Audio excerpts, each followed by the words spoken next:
Hello, how are you doing? I'm Mr. Mo. This is Mr. Mo's Storytime, and today we are taking a trip to Germany to hook up with the brothers Grimm, Jakob and Wilhelm.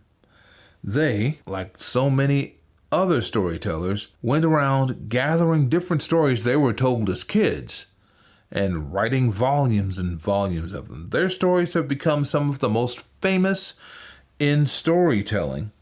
As a matter of fact, Walt Disney made quite a bit of money off of the stories of the Grimm brothers. Cases in point, The Princess and the Frog, and Rapunzel, and Cinderella, and Little Red Riding Hood, and Puss in Boots, and the town musicians of Bremen, and Rumpelstiltskin, and Snow White and the Seven Dwarfs, and the story we're getting into today, Hansel and Gretel. Now, having said that, if you have some familiarity with reading the Grimm brothers stories, they tend to get a little scary for little kids. So you want to sit there with your child while I'm reading this and assure them that nothing bad is really happening, even when I'm telling the story. It ends up becoming a better story at the end for everybody involved. Having made that, let's get into the story of Hansel and Gretel. A poor woodcutter lived with his two children, Hansel and Gretel, beside a large forest. The children's mother had died, but after a time, the woodcutter married again. There was never much to eat in the house. But then came a famine, and there wasn't even enough bread for the four of them. One night, the woodcutter lay in bed, tossing and turning with worry. He sighed and said to his wife, "What will happen to us? How can we feed my poor children when we barely have enough for ourselves?" His wife answered, "Listen. Tomorrow we'll take the children deep into the forest and give them each a piece of bread. Then we'll leave them there. They'll never find the way home, and that way we won't need to feed them." "No, wife," said the man, "I won't do it. How could I leave my children alone in the woods? Wild animals would come and tear them to pieces." "You fool," she said. "Then all four of us will starve." And she gave him no peace until he agreed. The children were too hungry to sleep, so they had overheard their stepmother. Gretel began crying and said, "Oh, Hansel, there's no hope for us." "Don't worry, Gretel," said Hansel. "I'll find a way." When the grown-ups were asleep, he got up, put on his jacket, and crept outside. The moon was shining bright, and the pebbles on the ground glittered like silver coins. Hansel stuffed his pockets full of them. At daybreak, the stepmother came and woke the children. "Get up, you lazy, selfish children. We're going to the forest for wood." Then she handed them each a piece of bread and said, "This is for your lunch. Don't eat it too soon. There won't be any more." Gretel put the bread in her apron, because Hansel had his pockets full of pebbles. Then they all set out for the forest, but Hansel kept stopping and looking back. Each time he turned, he took a shiny pebble from his pocket and dropped it on the ground. When they came to the middle of the forest, their father said, "Start gathering wood, children, and I'll make a fire to keep you warm." Hansel and Gretel gathered twigs till they had a good pile. The fire was lit, and when the flames were high enough, the stepmother said, "Now, children, lie down here and rest. We're going into the forest to cut wood. When we're done, we'll come back and get you." Hansel and Gretel sat by the fire, and at midday they ate their pieces of bread. They heard strokes of an axe and thought their father was nearby, but it wasn't an axe. It was a branch of wood he had tied to a dead tree, so it would sound like chopping when the wind blew it to and fro. After some time, they were so tired that their eyes closed and they fell asleep. When at last they awoke, night had fallen. Gretel began to cry and said, "How will we ever get out of this forest?" But Hansel comforted her. "Just wait a little while. As soon as the moon rises, we'll find the way." And when the full moon had risen, Hansel took his little sister by the hand and followed the pebbles which glistened like silver pieces and showed them the way home. They walked all night and reached their father's house as day was breaking. When the stepmother opened the door and saw them, she cried, "Wicked children! Why did you stay so long in the forest?" But their father was overjoyed, for he had been very unhappy since leaving them. Time passed, and the famine continued. The children heard their stepmother talking to their father in bed. "Everything has been eaten. We have only half a loaf of bread left. The children must go. We'll take them even deeper into the forest, and this time they won't find their way home. It's our only hope." The father was heavy-hearted. He thought it would be better to share his last bite with his children, but the stepmother wouldn't listen and only scolded him. Once you've said yes, it's hard to say no. So the woodcutter gave in again. The children were awake and heard the conversation. When the grown-ups were asleep, Hansel got up again. He wanted to gather more pebbles, but the stepmother had locked the door so he couldn't get out. "Don't worry, Gretel. God will help us." Early in the morning, the stepmother came and got the children out of bed. She gave them their pieces of bread, but this time smaller than before. On the way through the forest, Hansel kept turning back and dropping a few breadcrumbs on the ground. The stepmother led the children to a place deep in the forest, where they had never been before. Again they made a fire, and she said, "Just sit here, children. If you get tired, you can sleep. We're going to cut wood, and this evening, when we're finished, we'll come back and get you." At midday, Gretel shared her bread with Hansel, as he had scattered his on the ground. They fell asleep, and the afternoon passed, but no one came for the poor children. It was dark when they woke, and Hansel comforted his little sister. "Gretel," he said, "just wait till the moon rises. Then we'll see the breadcrumbs I scattered, and they'll show us the way home." When the moon rose, they set out, but they didn't find any breadcrumbs, because all the birds of the forest had eaten them up. Hansel said to Gretel, "Don't worry, we'll find the way." But they didn't find it.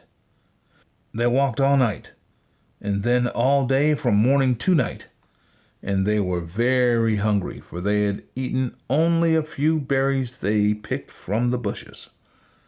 When they were so tired their legs could carry them no further, they lay down under a tree and fell asleep.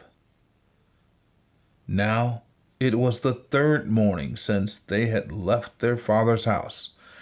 They started out again, but wandered even deeper and deeper into the forest, and unless help came soon, they were sure to die of hunger and weariness.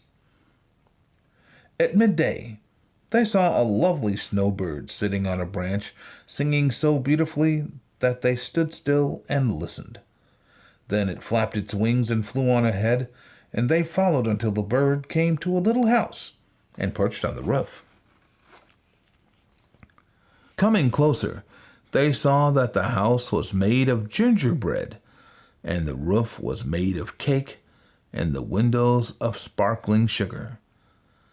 "Let's eat some," said Hansel. "I'll take a piece of the roof. You, Gretel, try some of the window. It looks sweet." Hansel reached up and broke off a bit of the roof to see how it tasted, and Gretel pressed against the window panes and nibbled at them. Then a soft voice came from inside. "Nibble, nibble, little mouse. Who's that nibbling at my house?" The children answered, "It's only the wind, so wild." and they carried on eating. Hansel so liked the taste of the roof, he broke off a big chunk, and Gretel took out a whole window pane and sat down on the ground to enjoy it. All at once the door opened, and an old woman came hobbling out. Hansel and Gretel were so frightened they dropped what they were eating. But the old woman nodded her head and said, "Oh, what dear children! However did you get here? Don't be afraid. Come in and stay with me." She took them by the hand and led them into her house. A fine meal of milk and pancakes, sugar, apples, and nuts was set before them. Then 2 little beds were made up, clean and white, and Hansel and Gretel got into them and thought they were in heaven. But the old woman had only pretended to be kind. She was really a wicked witch who tempted children into her house and then killed, cooked, and ate them up. She had built her house out of gingerbread to entice them. Witches have red eyes and can't see very far, but they have a keen sense of smell and know when humans are coming. Early the next morning, the witch got up, and when she saw the children sleeping, she muttered to herself, "What tasty morsels they will be." She grabbed Hansel with her scrawny hand, carried him to a little shed, and bolted the door. He screamed as loud as he could, but no one heard him. Then the witch went back to Gretel, shook her awake, and cried, "Get up, lazy, selfish child. You must fetch water and cook something for your brother. He's locked in the shed, and we will fatten him up. When he's nice and plump, I shall eat him." Gretel wept bitterly, but she had to do what the wicked witch told her. Every morning the witch went to the shed and said, "Hansel, hold out your finger. Let's feel how fat you are getting." But Hansel held out a bone. Because she couldn't see well, she thought it was his finger. She wondered why he stayed so thin. When 4 weeks had gone by and the boy was skinny as ever, she decided not to wait any longer. "Gretel," she cried out, "fetch water and don't dawdle. Skinny or fat, I'm going to cook Hansel up tomorrow." The little girl wailed, and tears flowed down her cheeks. "Dear God," she cried, "won't you help us?" "Stop that blubbering," said the witch. "It won't do you a bit of good." Early in the morning, Gretel had to fill the kettle with water and light the fire. "First, we'll do some baking," said the old witch. "I've heated the oven and kneaded the dough." She took poor Gretel out to the oven, which by now was spitting flames. "Crawl in," said the witch. "and see if it's hot enough for bread." The witch was going to close the door on Gretel and toast her, so she could eat her too. But Gretel guessed what she must be thinking and said, "I don't know how to get in." "Silly goose," said the witch. "The door is big enough. Look, even I can get in." She crept into the oven and stuck her head in. At that moment, Gretel gave her a great push, closed the iron door, and fastened the bolt. How horribly the witch screeched as she burnt to death. Gretel ran straight to Hansel, opened the door of the shed, and cried, "Hansel, we're saved! The witch is dead!" Hansel hopped out like a bird freed from its cage. How happy they were!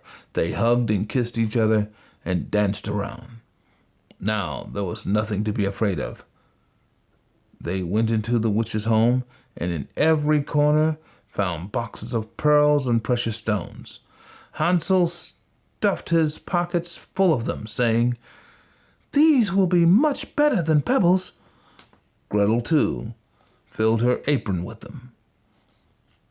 "We'd better leave now," said Hansel, "and get out of this bewitched forest." They walked a long way and came to a body of water. "How do we get across?" said Hansel. "There's no bridge." "And there's no boat either," said Gretel. "But over there I see a white duck. She'll help us." She cried out, "Duckling, please give us a ride." Sure enough, the duck came to them and took them across one at a time.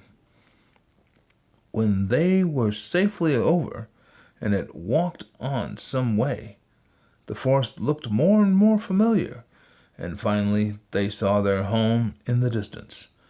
They began to run. They flew into the house and threw themselves into their father's arms. The poor man hadn't had a happy home since he had left the children in the forest, and in the meantime his wife had died. Gretel opened out her little apron, and the pearls and precious stones went bouncing around the room. Hansel reached into his pockets and tossed out handful after handful. Now all their worries were over, and they lived together happily ever after. The end. You see how Hansel and Gretel took care of each other? They weren't going to let anything evil happen to either one of them, and they looked out for each other. That's what brothers and sisters do, and that's the lesson from this story. Well, that's it for this story. Make sure you subscribe so you'll know when I'm doing it again, which will hopefully be soon and very, because I've got tons and tons more stories to do. In the meantime, I'm Mr. Mo. This has been Mr. Mo's Storytime. Thank you for listening.